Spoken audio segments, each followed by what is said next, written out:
অবশেষে ঢাকা মহানগর গোয়েন্দা পুলিশ গ্রেপ্তার করল একাধিক অভিযোগ ও বিতর্কের মুখে থাকা অবসরপ্রাপ্ত লেফটেন্যান্ট জেনারেল মাসুদ উদ্দিন চৌধুরীকে। সোমবার গভীর রাতে বারিধারা ডিওএইচএস থেকে তাকে পুলিশি হেফাজতে নেওয়া হয়। 5 আগস্টের পর এই মাসুদ যে দেশে অবস্থান করছিল সেটা অনেকেরই অজানা ছিল।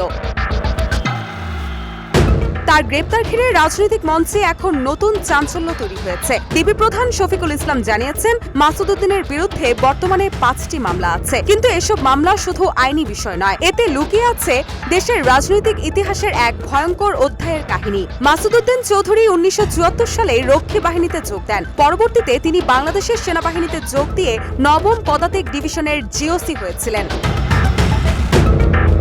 গরমে আরাম নিয়ে হবে না হাহুতাশ, ঘুরলে পরে ওয়ালটন ফ্যান বাতাস আর বাতাস।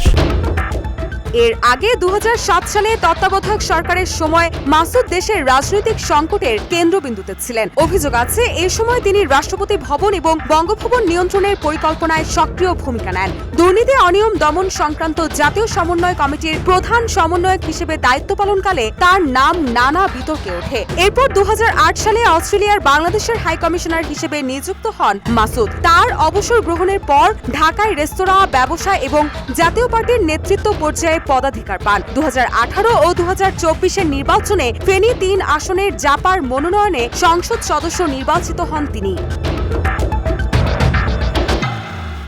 1/11 সময়ে সবচেয়ে চাঞ্চল্যকর অভিযোগের মধ্যে রয়েছে তারেক রহমানকে রিমান্ডে নিয়ে নিষ্ঠুর নির্যাতনের ঘটনায় মাসুদের হাত থাকা। 2007 সালের 7 মার্চ তারেক রহমানকে আটক করে অজ্ঞাত স্থানে চোখ বেঁধে 24 ঘন্টার মধ্যে 18 ঘন্টা নির্যাতন করা হয়। তার মেরুদণ্ড ভেঙে যায়, হাড়গুলো বিকৃত হয়, ক্রসফায়ারে হত্যার হুমকিও দেওয়া হয়। বহু মানুষের নীরবতাকে কাঁপিয়ে দিয়েছিল সেই ঘটনা। রাজনৈতিক বিশ্লেষকরা বলছেন, এই নির্যাতনের পেছনে মাসুদের নেতৃত্ব ও পরিকল্পনার প্রভাব উল্লেখযোগ্য।